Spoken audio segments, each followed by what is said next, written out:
As I was introduced, my name is Tenjin Ikeda. I just want to thank you all for giving me this opportunity to just show work, discuss my work. Yeah, I think now it's like 22 years that I've been doing prints. And it was one of these things where I was really, I was painting, and then I kind of weaned away from that a little bit and then started doing some works on paper.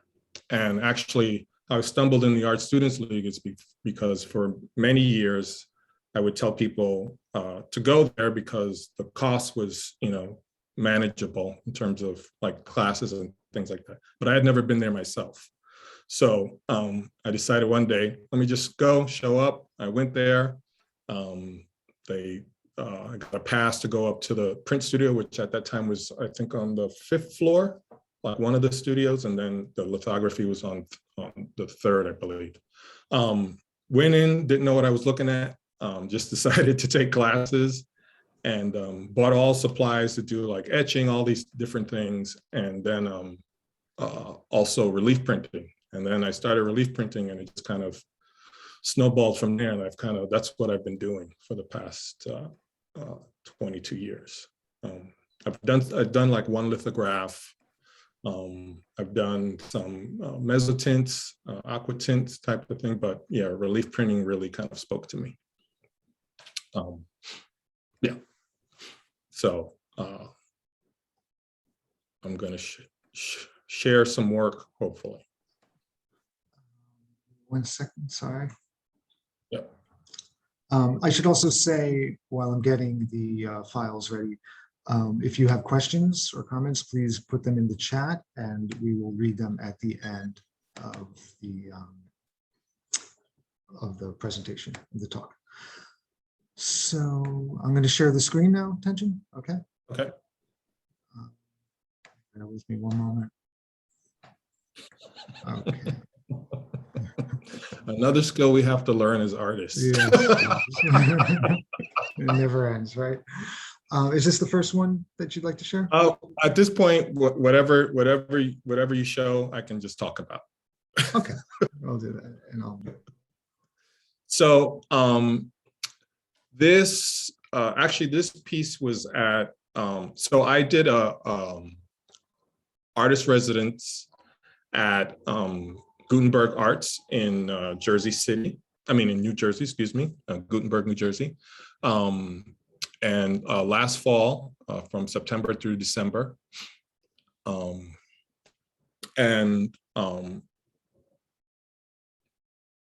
I produced some works from that.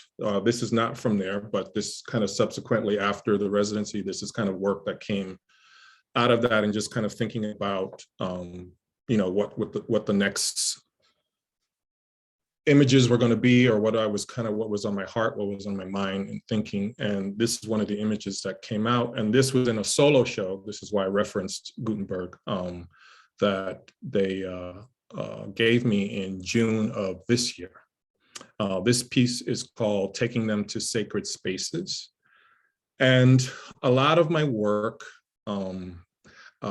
has to do with kind of natural elements. It has to do with spiritual elements.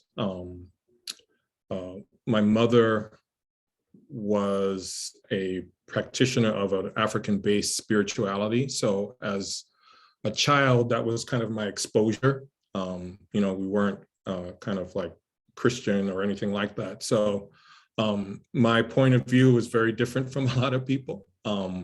But it gave me this foundation about understanding kind of where we came from, understanding our ancestors, which is really kind of the basis of my work, and what I kind of communicate through certain ideas and concepts that I have, also through dreams and things like that, to also talk about, not this in particular, but also to talk about kind of what's going on in the world. And this piece is more of a kind of spiritual journey, my spiritual journey, in terms of returning back to a foundation in which my mother gave me.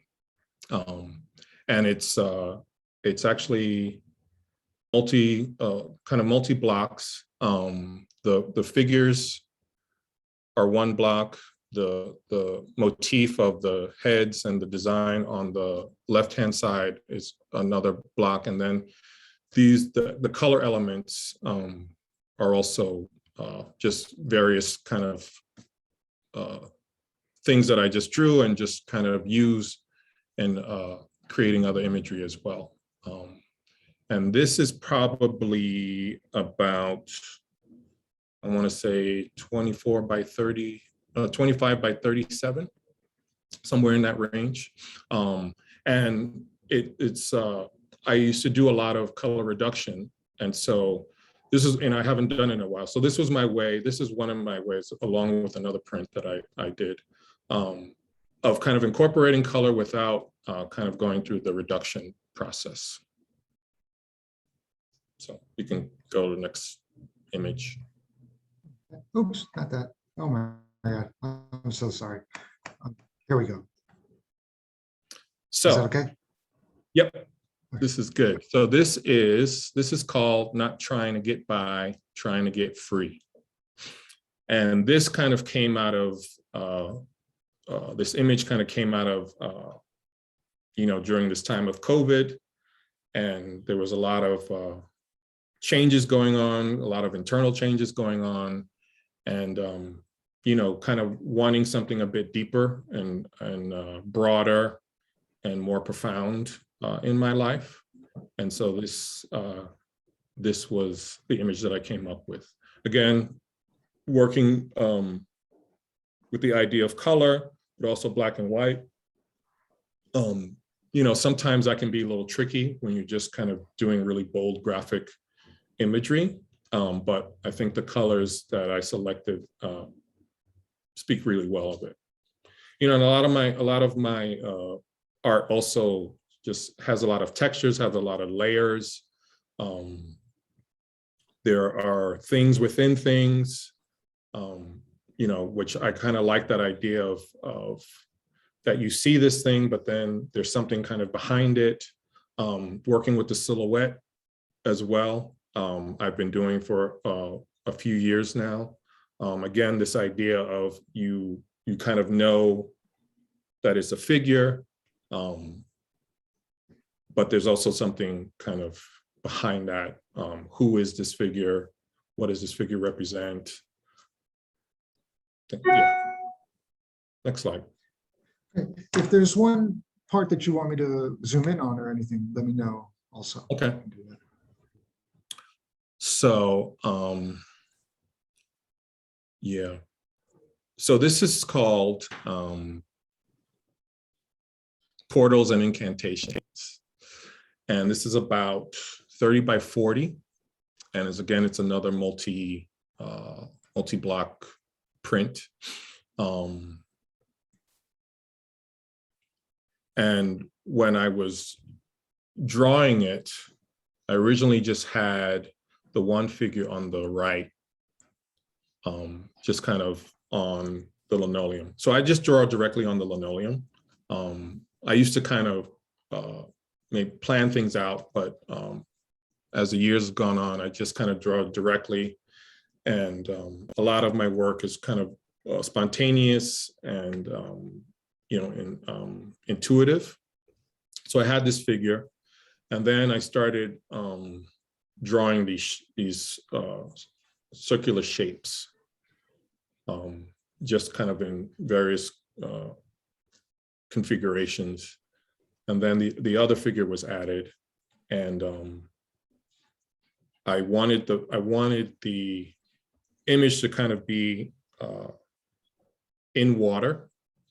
So part of that, so from the figure, down probably like a few inches, and the circles, that's kind of all one piece of linoleum, and then the bulk of the water is actually another piece, which is a separate piece, and then all these other elements. But the circles kind of reminded me of this idea, again, with my work, there's a lot of spiritual elements in it. There's a lot of this idea that there are forces, entities behind us that guide us, that inspire us, that encourage us. And so the circular image kind of reminded me of this idea of going through a portal, and that these women are in these waters, you know, doing incantations, doing prayers, calling forth, you know, natural elements, calling forth our ancestors. And I just also wanted to kind of reflect that also within nature, because also I come from my mother's family. The women in her family were kind of spiritual women. They were also kind of herbalists.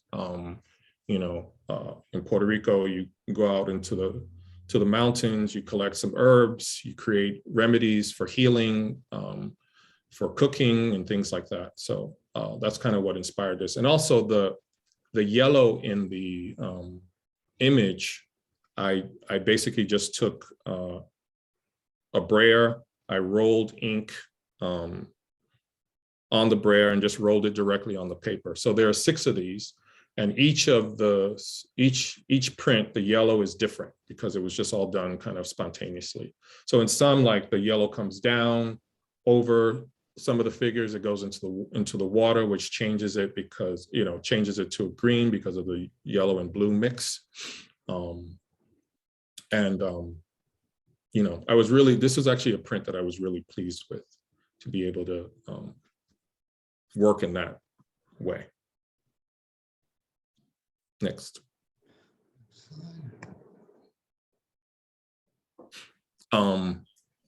This is called DNA Code. And this was also, the previous image and then this image were also in the solo show that I had. And again, with the same as the yellow, the green and the blue were all just done differently. I took rollers, kind of rolled it out on the paper, let it dry, and decided to kind of print on top of those. And it's called DNA Code because of the patterns that you see kind of on the upper left and the bottom right. Reminded me of like helix DNA imagery. Next.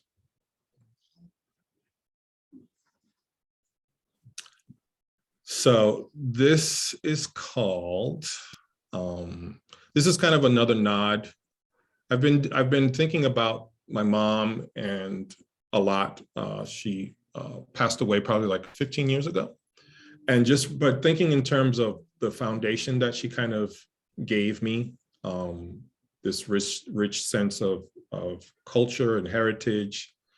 And so this is kind of another nod to her. And it feels a little autobiographical as well. This is called The Maker of Things Offers Gifts to the World. And there are Taino imagery, which you see on the right-hand side, the top and the bottom, as well as kind of these urban settings. I like to bring also this idea of kind of the modern world, the natural world, because it's kind of, it's reflective of who I am, where I've come from, what's important to me. Music, as you see on top with the person playing congas, and you know, congas is very much part of my culture and music. You know, congas also remind me of like Saturday morning, you get up, you play salsa music and you clean the house all day long. There's cooking going on, which is a very big part of kind of growing up in New York City in the 70s. And again, kind of reflecting this whole idea of ancestors on the lower, I don't know if you can zoom into that, on the lower left side. Yeah, right, yeah, right over. So in the lower, there's what's called an Gungu Masquerader. So this Gungu Masquerade costume from the Yoruba, basically the person that wears that has the responsibility of kind of bringing forth or maintaining ancestral wisdom. So it's a very colorful costume. It's, they have these kind of big spectacles where the masquerade kind of runs around. They're all kind of different types. They spin, some have cloth that can be, when it's inverted, become something else. Some have cowrie shells, some have bones and horns and carvings and different things like that. The person's covered head to toe, so you don't really know who that person is, but that person is kind of this representative of one's ancestors. And so also, it goes with this idea of there's this thing that you see, but there's kind of deeper meaning and significance behind it, in terms of what this masquerader kind of represents, which is kind of a theme in my, in the work that I do. Next. Oops, bear with me. Sorry. Where's I have to read. The arrow. Oh, we saw that one, yes. Yeah, we saw that one. Okay, yes.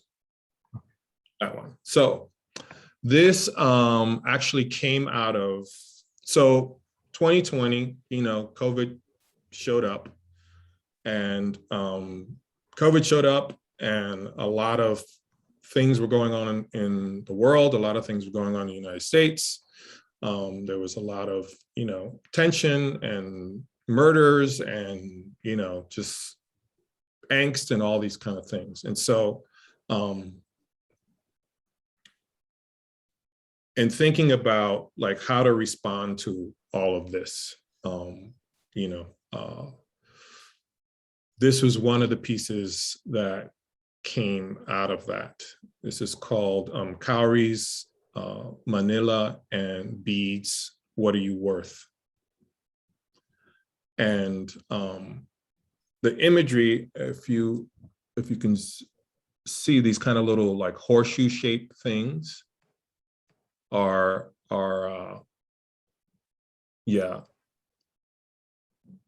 they're called Manila, or probably Manilla.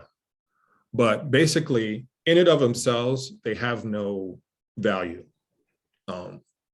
outside a certain context. And so these were used, I believe the Portuguese and the Spanish and the British, also they manufactured these things because they only had a certain context with groups of people in Africa. And so they manufactured these things, and these things became currency. Cowries were also currency at one point. Beads were also currency, can be used as currency. So one of these Manila, which is they're probably about maybe 3 inches or so. One of those equaled the value of one person. So you can trade one of those Manila for a human being. And so in thinking, again, how do I process all that has gone on, all that went on probably in 2020, but also just historically. And it's something that it's a thing that's kind of constantly in my brain, thinking about, again, people before me, thinking about their lives, thinking about their courage, thinking about the horrors, the strength, like the totality of, you know, what those experiences were like.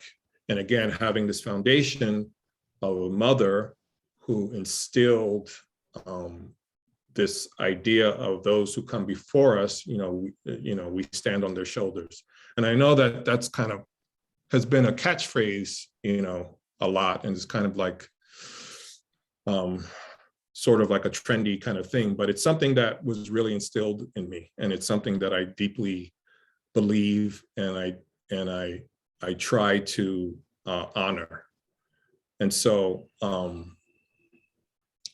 this is one of the pieces that came out of it. Again, cowries could be exchanged for people or animals, beads, even, depending on the bead, however big or decorative it was, you could, like a bead, you could trade a cow for it. And so that was one of the pieces that kind of came out of doing the residency, but also out of, last year. Next.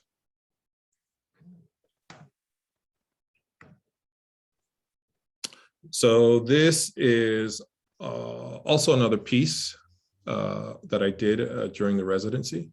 It's called La Africana de Santurce. And on top, the person on top is my mom. And I did this piece because, again, and thinking about her and thinking about kind of all that she kind of gave me in terms of just this rich culture, I decided to do this piece, and I named it this, which it means the African of Santurce, which is a town in Puerto Rico. And I named it this because my uncle, her younger brother, would use that as a derogatory term for her because she practiced this African spirituality, and she was very connected with that, and she was very proud of that. And there was kind of obvious tensions between the two of them, but also, using terms like that also just speaks of kind of the,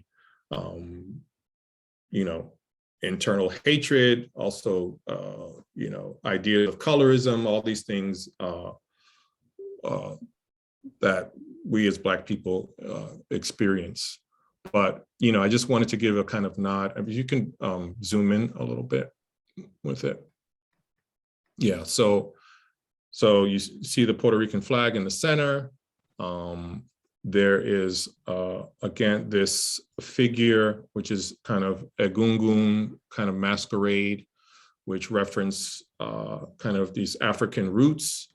You see a person dancing and someone hitting, which kind of looks it's basically like a hand drum, and the drum on the side, which represents bomba en plena, kind of folklore music from Puerto Rico. I wanted to incorporate, so I looked at what did houses look like in the 1920s. My mother was born in 1925. And so on the right below her on the left, you see these kind of like shack quarters. And then to the right, there's this small mass, which is a vejigante, which is also part of a rich part of kind of Puerto Rican heritage. So one of my great grandfathers came from the Canary Islands, obviously from Africa, was in the Canary Islands, and from the Canary Islands came to Puerto Rico. And from my understanding is that the Canary Islands were really a very important place for the distribution of Spaniards going to the Caribbean, to Mexico, Central and South America, to kind of populate these countries, but also in the distribution of enslaved Africans as well. So I did this piece just to kind of honor her, just to kind of also use that term of like the African as something that's positive and not something that needs to be scoffed at or laughed at or degraded. So, yeah. Next.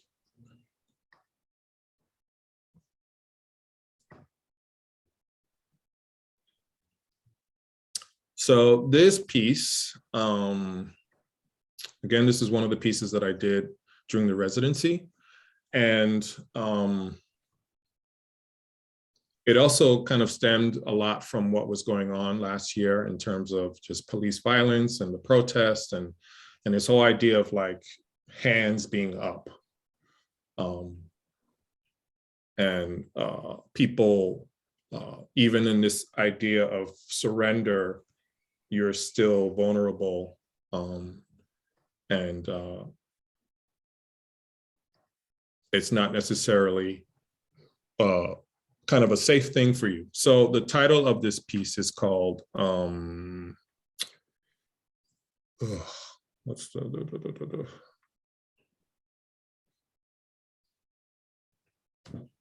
oh, if my hands are high enough, will they eventually reach Olokun? So in and of itself, the title kind of makes no sense, but that's what kind of came to me. Now, Olokun is a deity in Yoruba land in Nigeria of the ocean. And so for me, that connection of being in this vulnerable thing, thinking about, again, a timeline of Black people in the Americas and coming over here, and also how the ocean, you know, was, they had to come over the ocean, but also it ended up being kind of the grave for a lot of Africans that were either decided to jump because they thought it was better than being enslaved. Some were thrown over, some just died, and so they were just kind of dumped in the ocean. So yeah, so this idea of connecting, this vulnerability, connecting this struggle still from that time to current times. This is how this image came to me. And then the imagery on the left side with the person kind of carrying this weight, this load. Also the image on the other forearm of someone just kind of silencing the individual. And again, connecting, it's my way of kind of weaving in, without being so literal, things that are happening now, also through the lens of this kind of cultural experience that I come from. Next.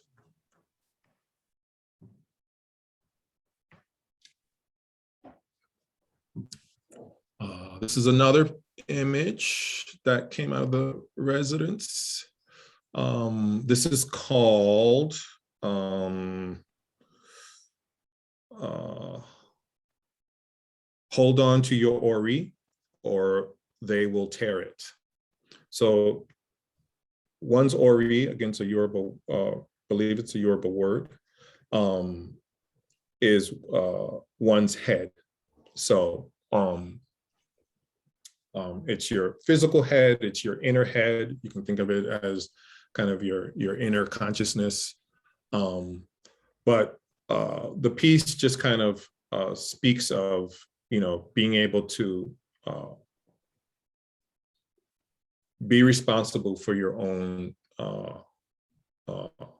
clarity, be responsible for your own mental health, to not allow the noise of the world, to not allow the struggles of the world that you may have to really get the best of you, or to control you, or to take over your life. again, just a way of being able to kind of process what 2020 was kind of showing us, and also just my own internal process. And in this, I don't know if you can see in the body, in the chest area, well, in the head, yeah, in the chest, there's this person, you know, with the hand covering the mouth. Again, this idea of one being silenced and one not being able to kind of speak or speak their truth. Yeah. Next slide. Yeah. And it's also just also the energy behind that. That's kind of what all these little squiggly things were. Yeah. Next one. So this is called Our Roots Are the Structural Foundation. And so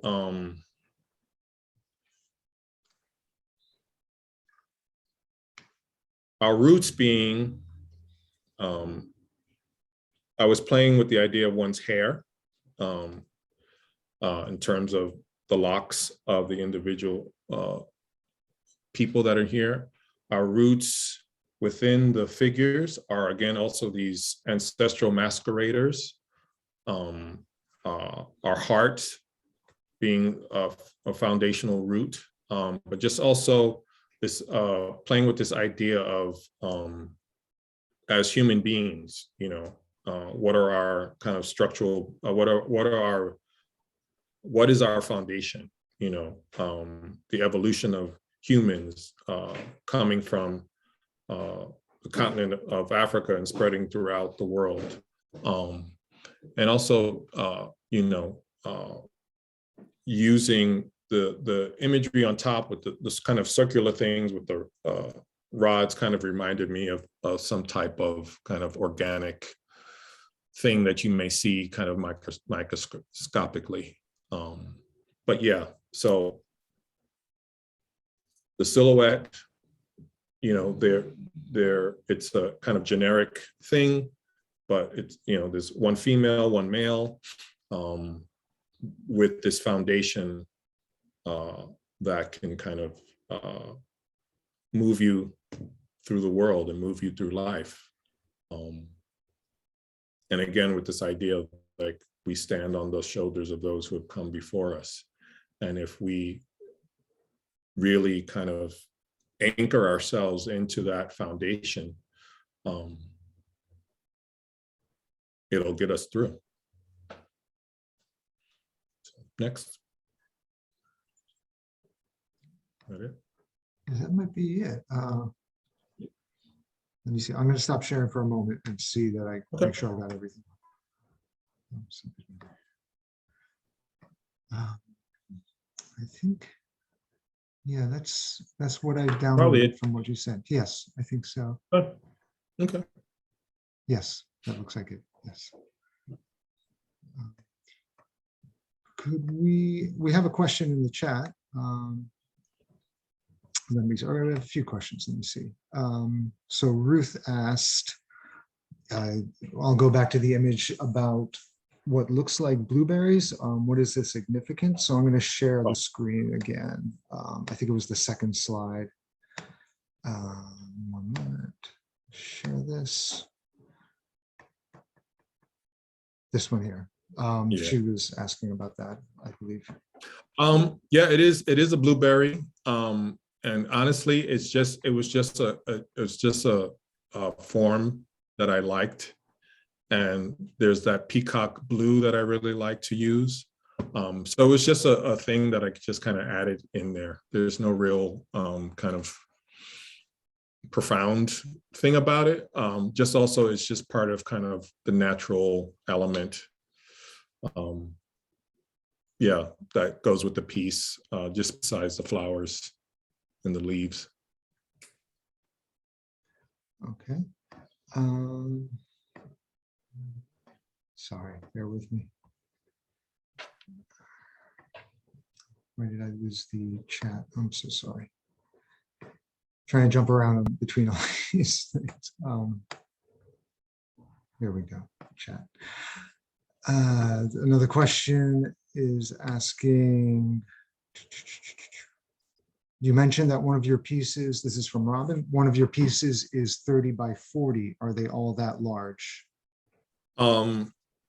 No, they range. I work a lot in 24 by 36, but also there are other pieces of art that I do that are like 9 by 12, that are 18 by 24, like 25 inches square, almost, around 23, things like that. Yeah, I mean, I tend to just, because I get just sheets of 24 by 36, which, I get it from Blick, order, you get 3 in for whatever the price is. And I can either, work that size or just kind of cut it down. And so it just really depends on, I guess, what I'm just feeling or my mood, or just, how the image just fits in the space. Like what I've been doing recently is just taking out these full sheets and just drawing on them. And and then if an image just fits a certain portion of it, then I'll just cut down the rest and use that for something else. But that's kind of the largest thing I've done. Great. Ruth has another question. The prints that are all black and white, are they made with one block? Yes. Yes. Yeah, I mean, some of the most, actually, no, there's the one, I guess the last one with our roots are the structural foundation. Those are actually two separate, these are actually two separate blocks. And I was going to print them separately, but I like them together. And obviously because I cut away the material when you put them together, that you don't see a seam. It just kind of looks like one big piece. And I really like that. I may print them separately, I'm not sure, but I like this, the two together. I think it's a nice balance. So Phoenix has a comment. They write, "I love your works. Does the pomegranate hold a particular significance in your work?" Phoenix called it a pomegranate, and the other person said it was a blueberry, but it's actually a blueberry. And no, it's just, I just like the shape. I like the idea that it's a fruit. And I guess if it has any significance, it's just, even with the flowers and the leaves and all these other things, I mean, these are very kind of delicate things that bring beauty, but they also at some point kind of, shrivel up and decay and return to the earth and, renew once again. So, I mean, if it has any kind of significance, it's really that. But I really just liked the shape of it. And with this piece, I guess, it's not trying to get by, trying to get free. Again, it came out of this idea of like, we've all lived this certain life in a certain way. And I think 2020, at least for me, 2020 said that all that stuff that I may have thought was important isn't necessarily important. It made me start thinking about what really matters, what really counts. And so the piece was really speaking of like, kind of moving beyond just trying to kind of exist and get by, trying to get free of all the noise and free of all the kind of conditioning and things like that. So yeah, again, you know, I kind of these ideas and concepts that I kind of play with, you know, they come from dreams, they come from conversations, they come from kind of history, they come from, you know, kind of looking at the human condition and you know, its strengths, its weaknesses, trying to make sense of it all. You know, I mean, really, I create this work for selfish reasons, in the sense of you know, I get to use this work to kind of work all these things out. And also, you know, I create these works because often I don't see myself reflected out in the world.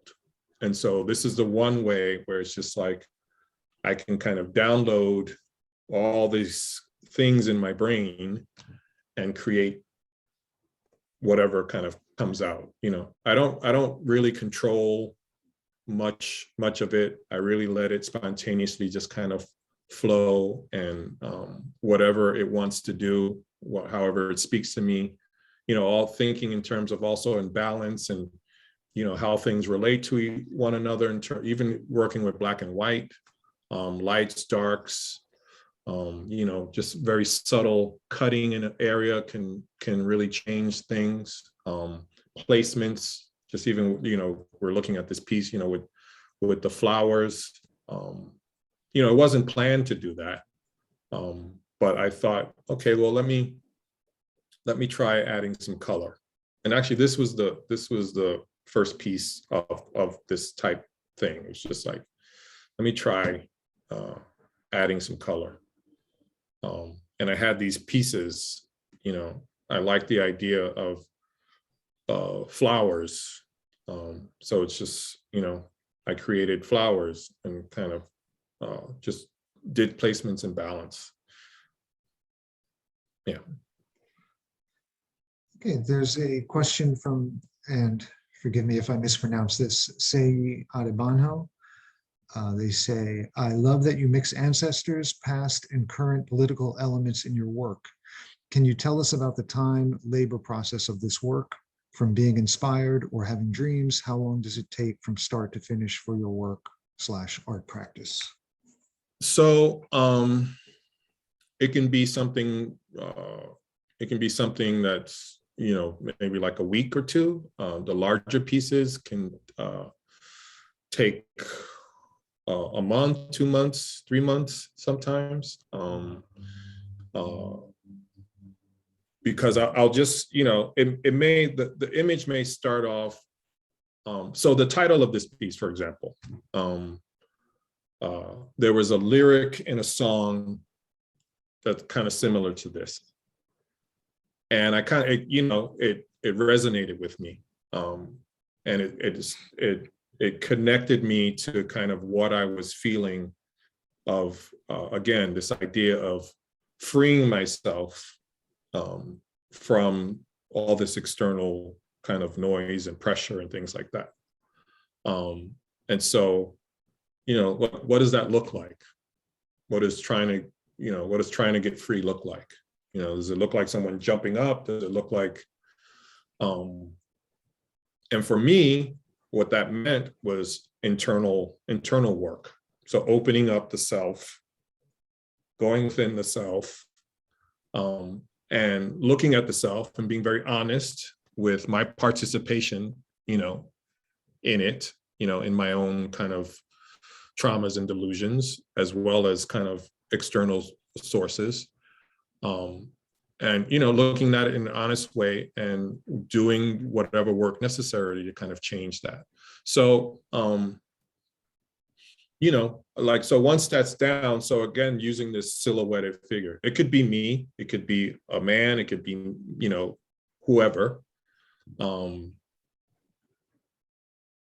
But playing again with this idea of like, it's a person, but there's stuff going on within it, or there's something behind it, or there's a story behind it. And then you have this figure kind of emerging from it as well. So yeah, I mean, sections, even like with cutting, I can do, depending on the detail of it, it could take 2 hours to do, like, say, like a 4-inch by 4-inch section. And then some other things, could take less. And because I've been doing it for 22 years, that kind of helps in terms of, like, I can just draw directly on the linoleum, and I can kind of envision what it's going to look like, how it's going to read, and know, again, so if I have these dark sections, then I need something to kind of counter that, to balance that out. Do I do like these white contour lines? Do I do these black contour lines? If there's texture, do I put texture? Like if you see here with the mask, between the mask and the silhouetted figure, there's all this kind of texture going on. And then usually, like, that stuff within the, all that kind of textural stuff, some of that's just drawn out, or some of it is just spontaneous cutting. So yeah, I mean, I think the most, probably like 3-4 months I've spent on pieces. Sometimes I'll just draw things out and it'll just sit there, and I don't know kind of what to do with it, or kind of what direction it should go into. And then all of a sudden, and usually during those times, I'll read something, I'll watch something, that'll kind of spark it. And then it just kind of all floods out. And then next thing I know, the linoleum is filled, and then I can start cutting. Phoenix says, "Oh my God, all this time I thought it was a pomegranate." So, I'm glad we It's could okay. settle that. It can still be a pomegranate. It's all right. Question from Anthony Garriott. How do you determine which colors to use in your images? It's really, I guess, so when I first started printing, I was using a lot of earth tone colors. So a lot of there were yellows, there were browns, there were siennas, there were umbers, oranges. And I like those colors, and I haven't used them in a while. But then I would say the past, maybe 10 years, I started to do brighter, just to kind of experiment.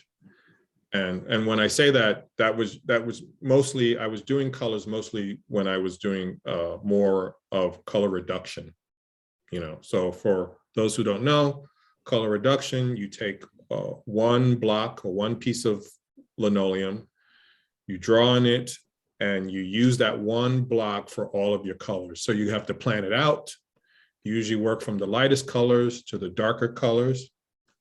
And you have to establish what your edition is going to be. So at the beginning of printmaking, I was doing like editions of 40, things like that.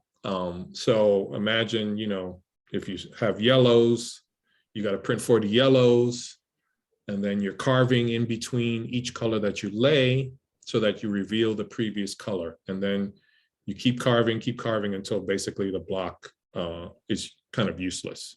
And then you have, a whole edition of 40. And so, yeah, about 10 years ago, give or take, I kind of wanted to change it up.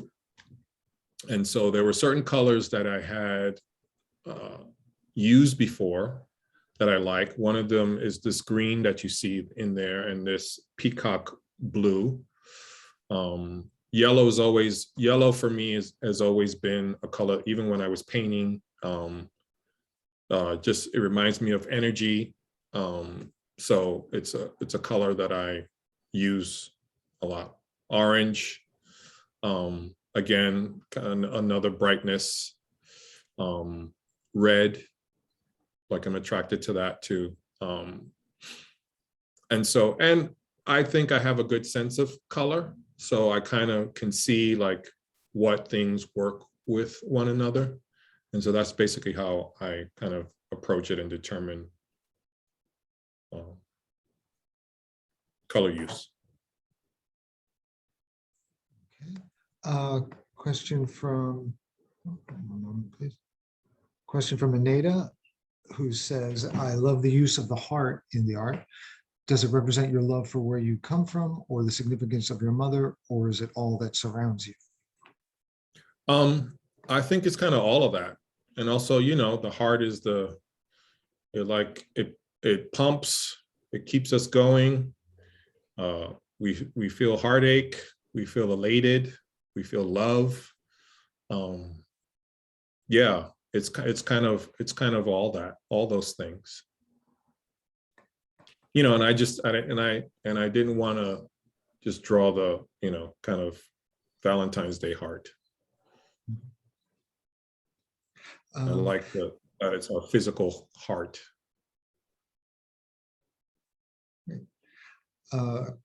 Question from Dorothy Cochran, who writes, your work is very powerful. I love the way you integrate the individual shapes as they float through the composition. Could you talk about your materials a bit, like plate type, paper, ink, and anything you would like to share? Okay, so I work on Battleship Gray linoleum. I think I like that. I think when I first started, the tan stuff for me was a little too crumbly. I've also done woodcuts as well. I started, when I started printmaking, I started using, I used graphic chemical inks, oil base. At the time, I found that the block print inks were not so great. That's changed now over the years. So I just use oil-based inks.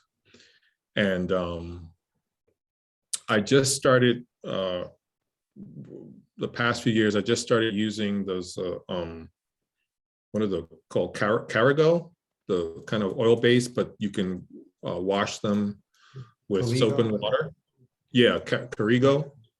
Yeah. Yeah, I think Carigo, yeah, just because I think it may have even been either through a Zoom talk or someone talking about it, or just even doing a search. I figured, you know, let me try it. Let me see kind of what I could,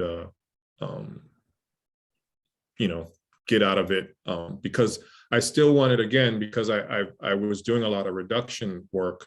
There was a certain richness that I got with the graphic chemical inks. And, you know, I still do use those at times, but, you know, if I could substitute kind of those out for, you know, for other things that are a bit more manageable and, you know, you can kind of clean easily, then I'll do that. And in terms of paper, so like this print is printed on Thai Kozo. I think more recently I started getting into kind of the more delicate kind of Asian papers. But I mean, I've used, I like Reeves. Reeves is a good paper to use. I've used Stonehenge. I've used, what else? I used to use a paper which I don't know if they make it anymore, but with the closing of New York Central, I don't know where to find it, but I used to use a paper called Speckletone. And it was, you know, it was pH, it was very affordable. It was a little stiffer. So I used to use that, but currently I've been using a lot of like kind of Asian papers from Japan, or from, in this particular, this is from Thailand. Okay. Comment and question from Nancy. Oops, excuse me, sorry, lost it.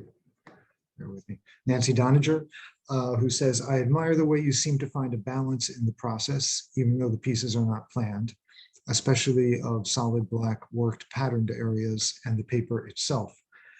Do you use a press for these or print by hand? I use a press. So I was going to the Art Students League for a long time. And actually, I was a monitor for two of the instructors, Bill Bankin and Rick Pentel.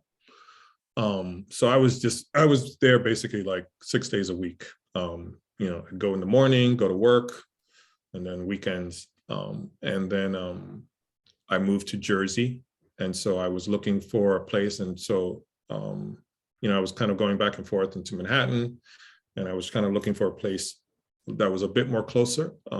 So I discovered Gutenberg a few years ago. And yeah, I use a Charles Brand press that they have there. There's another, I forget the name of the other press that they have. Praga Press. Yeah, Praga.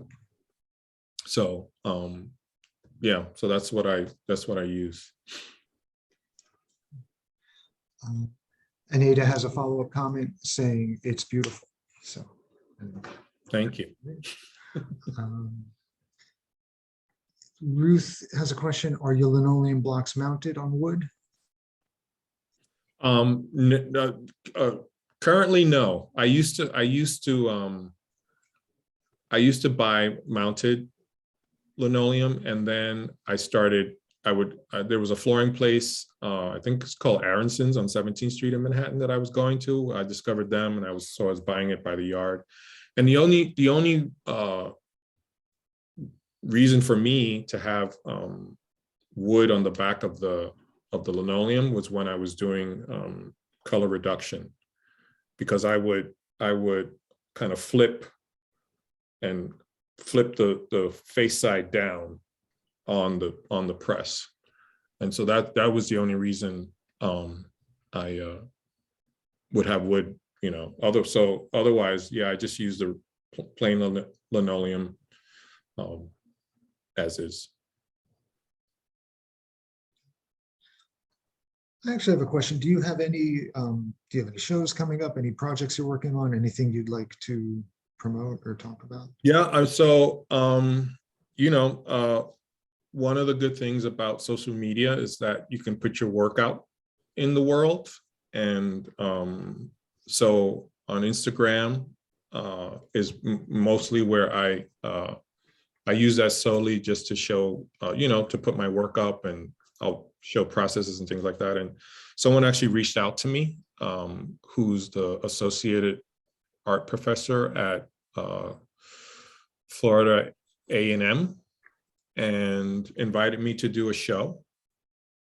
It's a touring show. It's a 2-year traveling show. And there's going to be 11 artists. It's a printmaking show.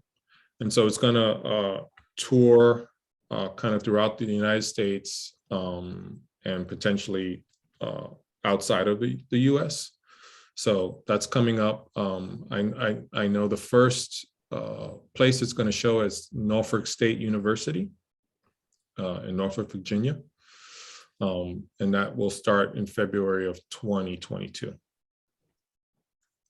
So currently I'm working on 3 pieces for the show. I've printed one. I think I'm done with it.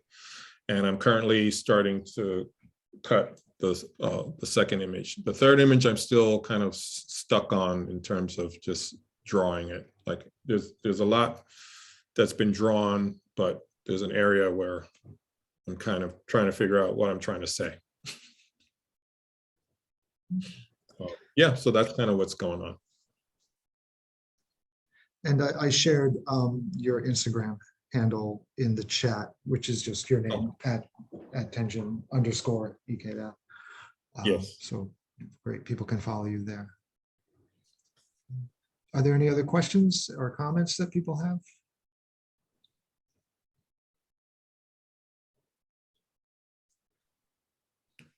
Beautiful work, Ruth says. Thank you. Thank you, Ruth. Yeah, I really loved seeing that and learning more about your work. I'd seen your work before at Gutenberg. I'd seen you be printing there. So, you know, that's how I know you. So, but thank you so much, Tenjin. That was really well, great. Thank you. I mean, thank you for the invite. Thank you for allowing me to share this. And